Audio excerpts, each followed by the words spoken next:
We now go to item 3, which is the exchange of views. But before that, I'm absolutely delighted that we've been joined by our president, Rick Dines. I think it's fair to say in the meetings that I have been on here, Rick has been leading the remote meetings that we've been held. And so I'm delighted to let him in. And can we ask Rick Dines to address us, please? Good morning to you all from my office in Strasbourg. I've been working out of my home in Belgium for 2 months, and being here is really delightful. So thank you for having me, David Cheryl. Also, thanks to all the experts who are in the meeting today, because the topic that we are treating is quite important. As you know, our committees are up and running 100%. Yes, we do once in a while have a technical problem, but that is solved quite fast by a magnificent team that we've got in place. And so also, as you've said, Dame Cheryl, thanks to them, allowing us to function 100% as far as the committees are concerned. And as you know, we did not replace the plenary sessions by video meetings. We will try to do them physically, and hopefully we can do that at the beginning of September and keep the agenda for October. This is why this meeting and the next meetings are important, because we are preparing 5 different reports on how to tackle the COVID crisis from the point of view of our principles, rule of law, democracy, human rights and fundamental freedoms. And today's activity is quite essential in that. And now all of you, that I'm a bit keen on electoral systems. Despina and Pavel know that because I made a few reports on them, quite critical ones, I have to admit. But still, it is very important to dig into how do we have the expression of the people being translated into a parliament, into power. Democracy basically is about the peaceful transition of power, which is why elections should be fair and free. Otherwise, the people would not accept the result, and then you would not have a peaceful transition of power and alternance of power. So today's seminar or hearing, however you call it, is to me extremely important, because we do have situations in our 47 member countries today where parliaments are trying to organize elections, because they should do so given the timing, but the conditions are very different. So conditions basically will influence electoral systems, the systems themselves, should they be adapted or not in terms of circumstances. Big questions that hopefully we can get part of an answer to with a distinguished guest that have accepted to be there. Thanks again. And let's be fair, we see a lot of movement on the electoral system. Just look at France. I mean, we had the first round of the local elections. Normally in the week after that, you'll have the second round. Now we will have that second round only in June. So we know it is a given that the result of this second round, 100% sure, will be different than the result would have been if the second round would have been held the week after the first. So that's a big question. So the point is, are these elections still going to be fair and free in order to be able to have the peaceful transition of power? Last example, let's take one outside of Europe. I suppose you all have been following the debate in the United States. It's always very interesting to go to CNN or Fox News. Sometimes it's a little bit like a soap opera, but okay, it's fun. But if you look at the States today, there's a big debate on how the presidential elections are going to be organized in coming November. One of the items, for example, is can people vote by sending back a letter or not? The Democrats, they like it because they think they will get more votes. The Republicans dislike it because they think they will get less votes. My conclusion is the system does have an effect on the result. So the big question is, which would be the most appropriate system or systems in times of COVID in order to use them to have our democracy functioning and to have fair and free elections. Big debate, big questions. I will stay on board, Dame Cheryl, because I'm extremely interested in the issue. And I hope that this will go very, very good. I'm sure it will go very good. And I also hope that we will have next hearings on the topic, because in the 2 hours time frame, obviously, we cannot touch on everything. So thanks a lot for having the hearing. Thanks a lot for all of you for being here, colleagues. And again, from my office in Strasbourg, a very good day to you all. And let's have a very interesting morning. Thank you very much. Thanks very much, Rick. I think that was an excellent introduction and summary. And to be frank, we hope we have designed this agenda and this meeting today that we'll be able to get through it, and this will make a valuable contribution towards this discussion, because it is so important that the Council of Europe manages to gather opinions and put them together so that they are available for everybody to see. It's an important part of our role.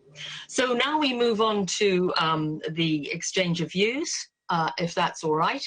And I'm very pleased that joining us today, we have got Oliver Karsk, who is the chairperson of the Council of Democratic Elections of the Venice Commission, a judge of the Court of Appeal of Estonia, Mr. Ian Cameron, a member of the Venice Commission, professor from the University of Uppsala, Sweden, and Professor Meg Russell, who is director of the Constitution Unit from the Department of Political Science of the University College of London.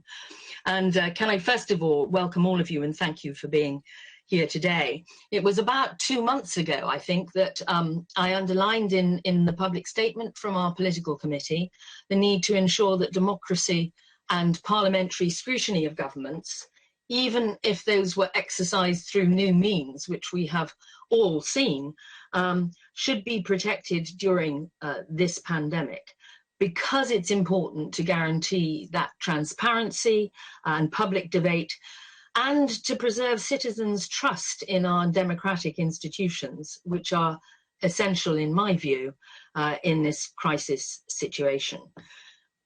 We asked for all your experiences on the committee, and I just have to tell members that I was really delighted. So many people responded. Despina and the team were absolutely sinking under the contributions. But I'm so grateful, because it's that experience and good practice and your views and ideas regarding the role of our parliaments in times of crisis that is so important. And those views have been distributed where we were allowed to all members of the committee. I'm pleased to say we've had a great success as well. We've had 37 parliaments replying to the questionnaire that the Secretariat addressed via the ECPRD, that's the European Centre for Parliamentary Research and Documentation. We've used that before, and the compilation and the summary of those replies are with you as well. And I am particularly happy that only 2 days ago, our invited guests from the Venice Commission, together with 3 other colleagues, published their reflections on precisely the issues that are of interest to us today. It's the paper that is entitled Respect for Democracy, Human Rights and the Rule of Law in States of Emergency. We have distributed this now, and I hope you will find that really interesting. Without further ado, I think that's enough from me. I hope everybody is happy with the arrangements, and we're going to move into this session. And I'm going to just remind everybody, although they have requested to speak, that after this session, I will be asking members of the floor to contribute. So we are going to start. It gives me great pleasure to welcome Meg Russell, Professor Meg Russell, who's going to outline some key principles and challenges as regards the handling of the pandemic by parliaments in general. Can we give Professor Russell the floor? Meg. Thank you very much. Can you hear me? I can, thank you. You can hear me and see me? Yes. Good, okay. Thank you very much. Well, thank you so much for inviting me to address you on this very important subject of how parliaments are dealing with the pandemic. It may be obvious, but it's worth starting by emphasising that parliaments are the most central institutions in our democracies. Indeed, it isn't possible to be a democracy without a parliament. They represent citizens, hold executives to account, and serve as a visible public forum to debate nationally important issues. But other distinguishing features of parliaments present significant challenges in this pandemic situation. Most obviously, they comprise numerous members, often into the hundreds, who travel from all parts of the country and congregate to fulfill their roles. When trying to contain an infection, this makes it very difficult for them to function normally. In working out responses to the pandemic, there are 5 options that could be considered for parliaments, which I'll briefly discuss in turn. First, they could simply close. Second, they could limit their functions to essential or emergency business. Third, they could operate with fewer members. Fourth, they could move online. And fifth, they could set up alternative new structures to deal with this unique temporary situation. The first option, shutting Parliament down, may have been discussed in some countries early on in the crisis, but it's completely inappropriate. As I've emphasised already, parliaments are essential always to democracy. But in the current extraordinary times, when governments have taken extensive emergency powers to deal with the pandemic, proper oversight and accountability is more important than ever. This matters for principled democratic reasons, but also for pragmatic ones. First, scrutiny and accountability improves the quality of political decision-making. But second, as Cheryl has just referred to, parliaments join citizens to the decisions taken in their name, legitimating those decisions and thereby helping maintain public support. That's vital given the very difficult choices governments are currently making. So we can dismiss the first option. The other 4, limiting the scope of business, operating with fewer members, moving online and setting up new structures, have, as your own survey illustrates, all been pursued to different degrees by legislatures around the world. Many, such as the UK, which is the system that I know best, have been using them in combination.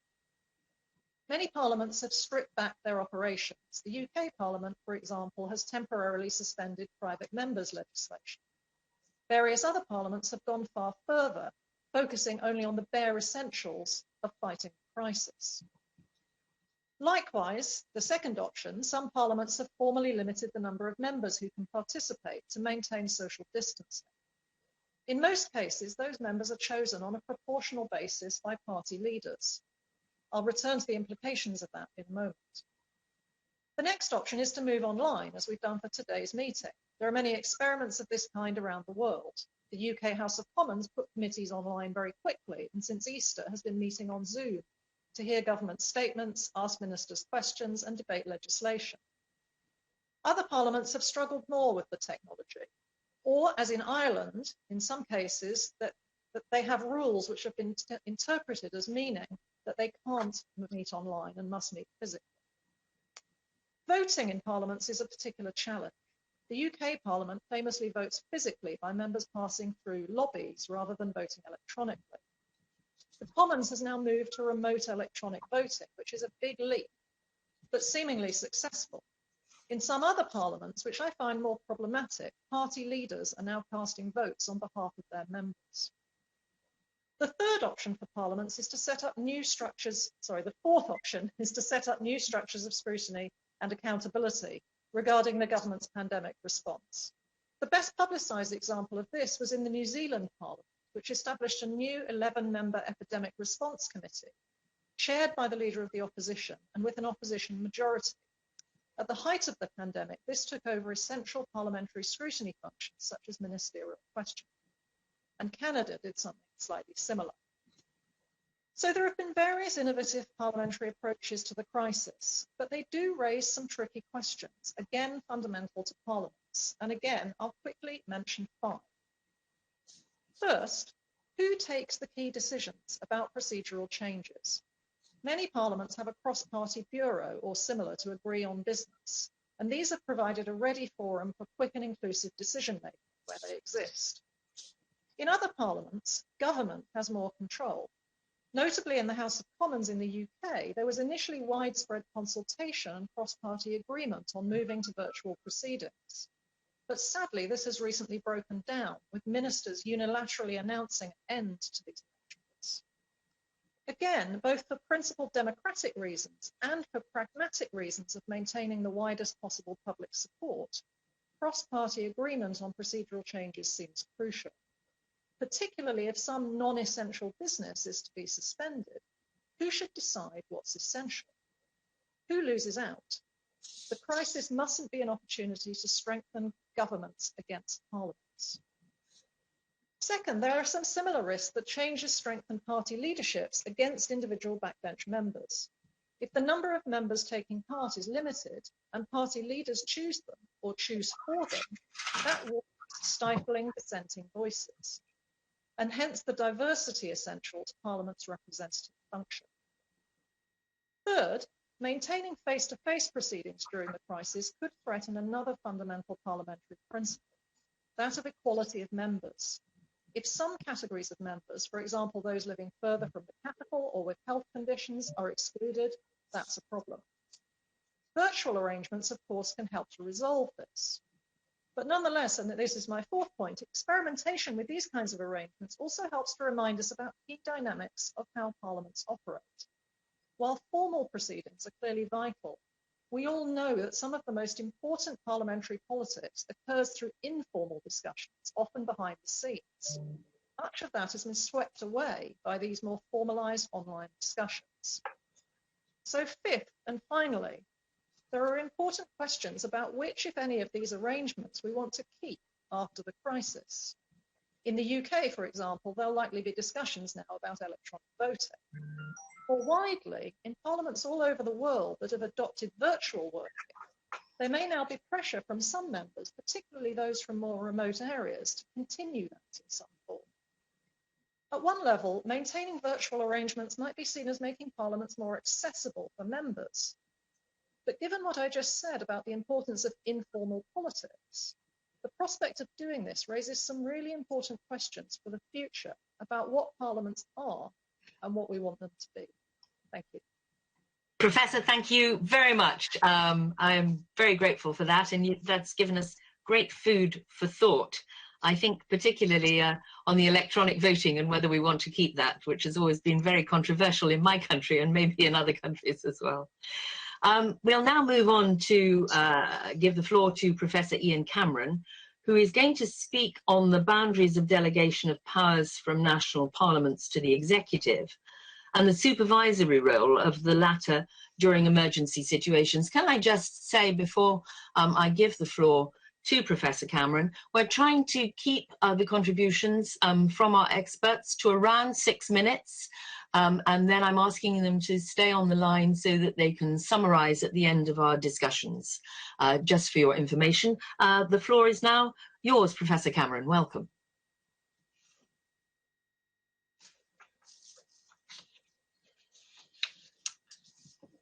Have we lost Professor Cameron? Can you request to speak, Professor Cameron?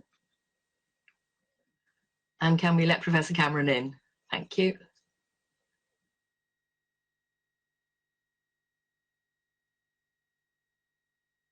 Oh, excellent. Excellent. Thank you very much. We've got you. Thank you. Well, thank you very much for the introduction, Dean Gillen. I, as you mentioned, I'm a member of the Venice Commission. I think the Venice Commission needs no introduction to the Parliamentary Assembly. Dean Gillen also mentioned the document that has been recently produced by the Venice Commission, the Reflections document, which should be seen as a type of preliminary study of this area. The Venice Commission has already produced a study, but this is some years old. The Venice Commission will now look again at this issue, and as part of that process, we have then produced this preliminary study, but it's quite a detailed document. I will deal with only one issue in this document, which is the issue of delegation of powers from the Parliament to the government. My colleague Oliver Kask will deal with the issue of elections during a public emergency, in this case a pandemic, and this is an issue that we deal with in some detail in the document.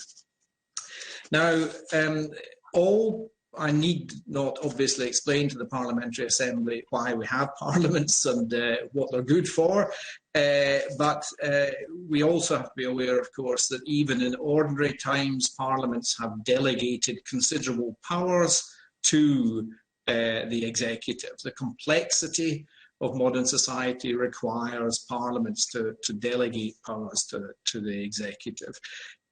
Because parliaments have limited time at their disposal, and the whole purpose of parliaments is to provide a many-sided dialogue, a deliberative forum, a transparent forum for the discussion of issues, and all that takes time. So there is already a great deal of delegation, and one of the areas in which there is delegation is this question of the containment of pandemics. Now, one would say that parliaments do not simply have the advantage of the democratic legitimacy. They also have this access to experts in the form of hearings, and here second chambers of parliaments have a particular role to play, in which the experts are brought in to give a different perspective on a legislative proposal. Some countries have pre-legislative scrutiny by either an independent quasi-judicial body, such as the Dutch Raad van State or the Swedish Lagrådet. Other states allow the Constitutional Court to look at the legislation beforehand. And these mechanisms assist the Parliament in such matters as determining the legality of the proposal, whether it is in accordance with the Constitution, but also such issues as the coherence, the rationality of the proposal, the quality, of the legislative quality generally of the proposal.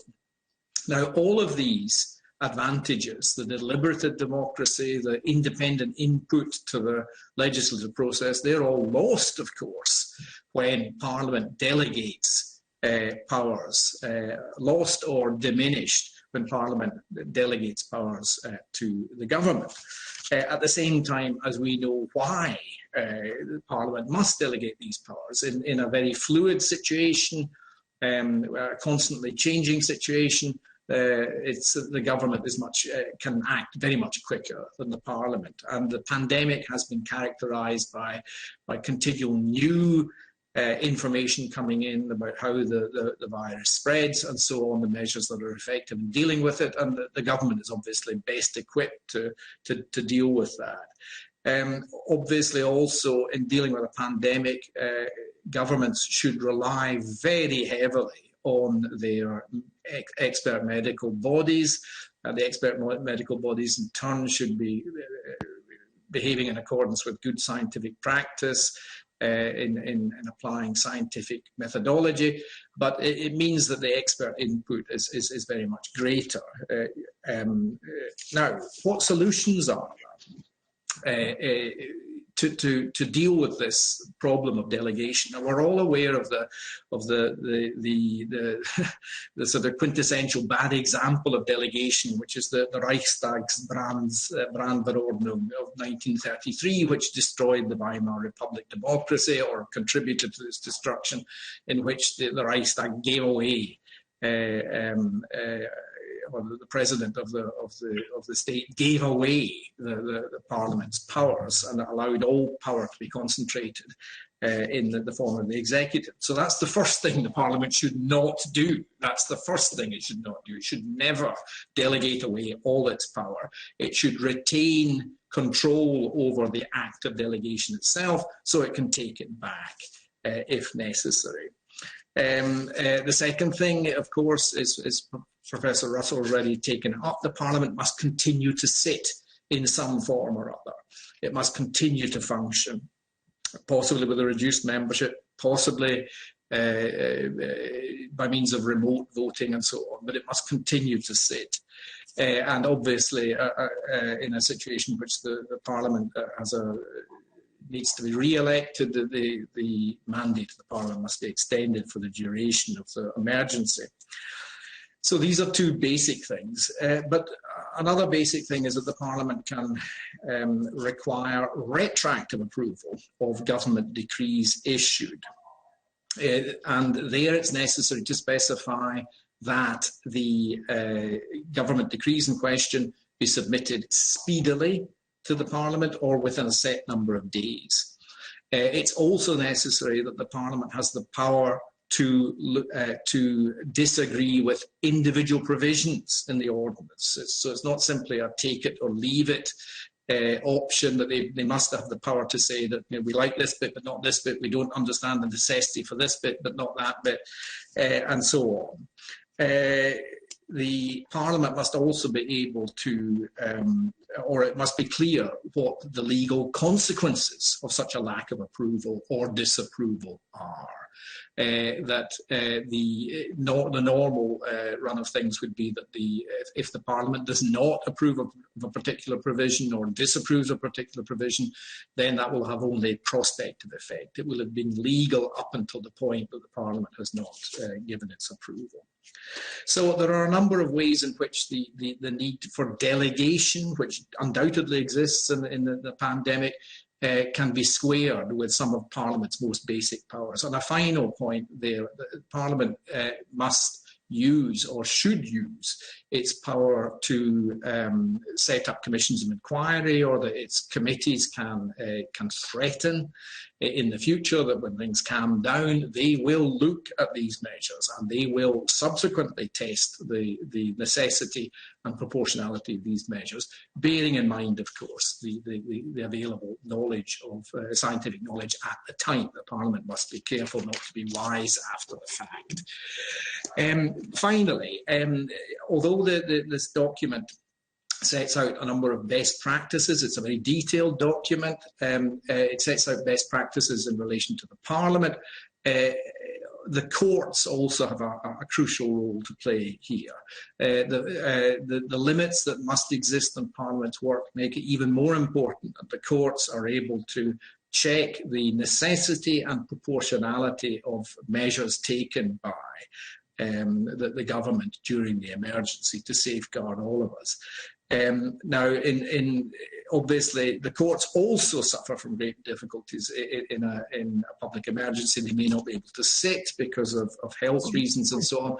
And the courts can either be accidentally undermined in that way by restrictions on sitting, but they can also be deliberately undermined in some ways. And we have to be very careful about that.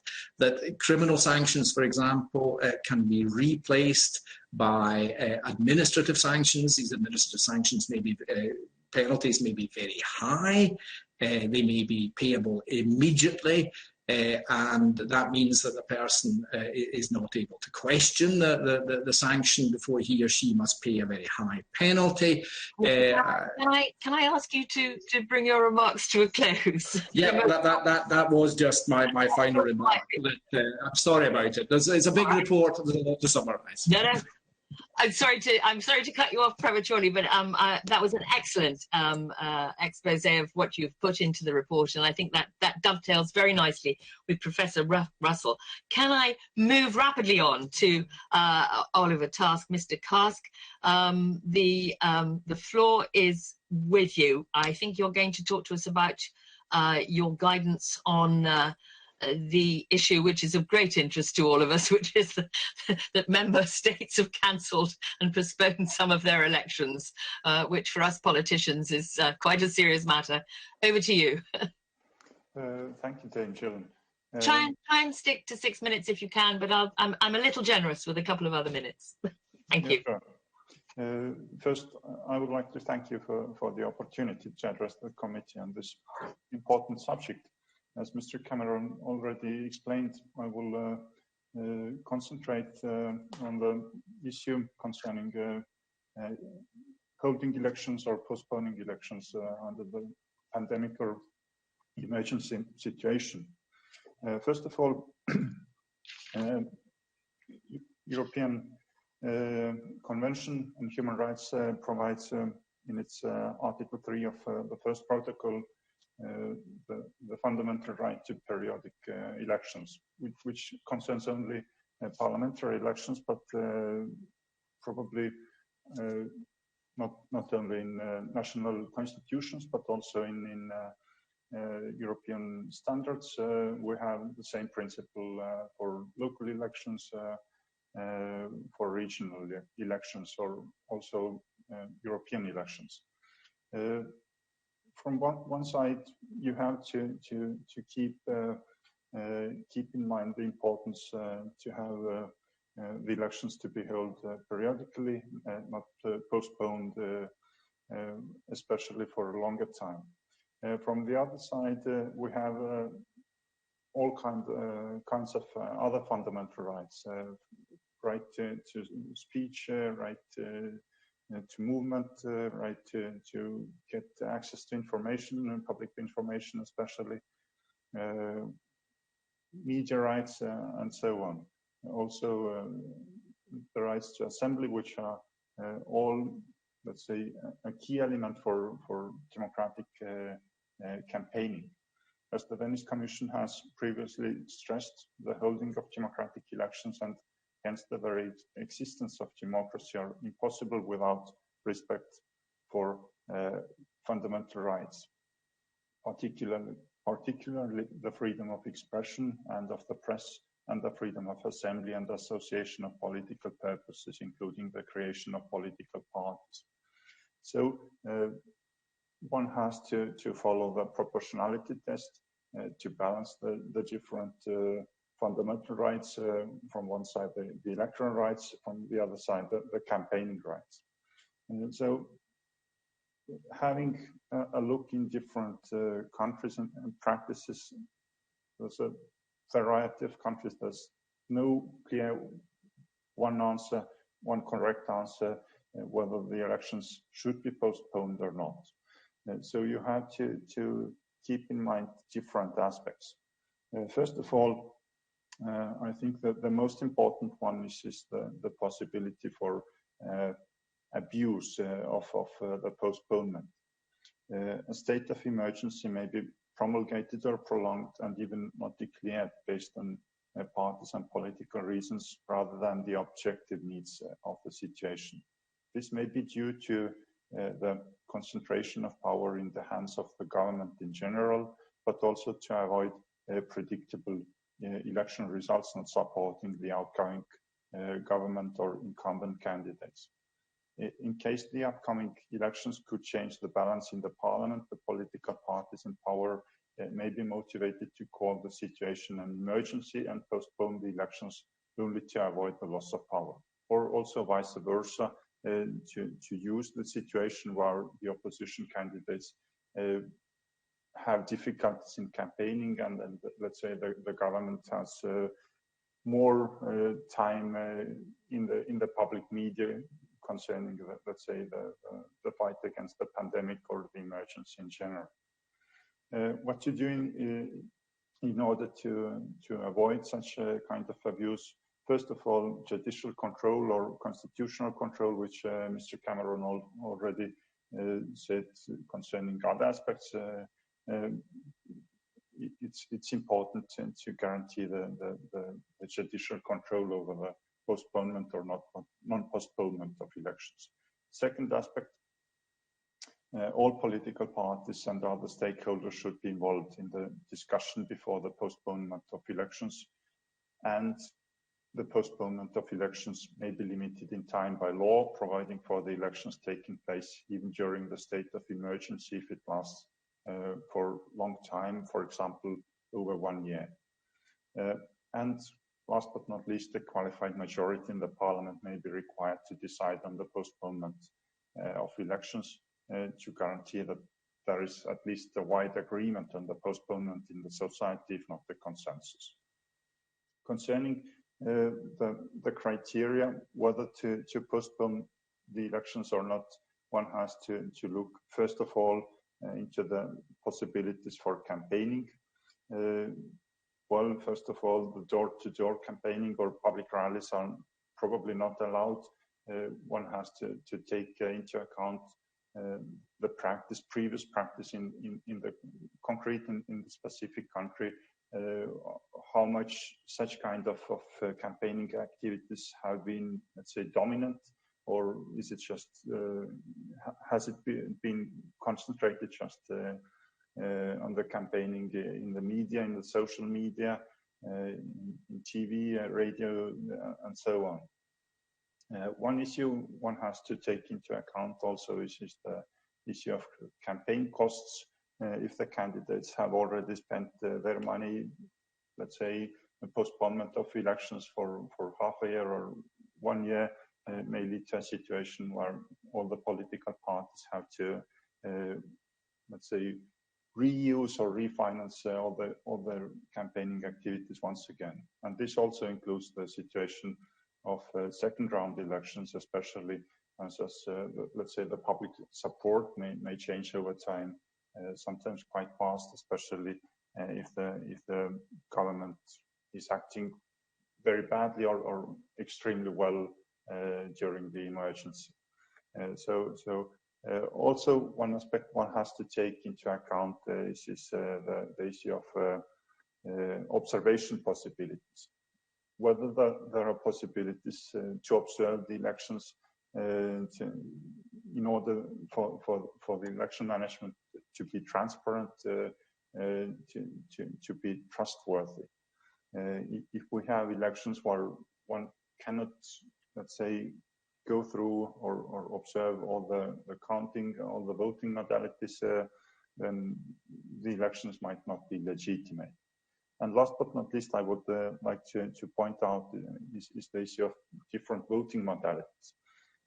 It's possible to provide, especially beforehand in the law, different voting modalities where you don't have to go to polling station.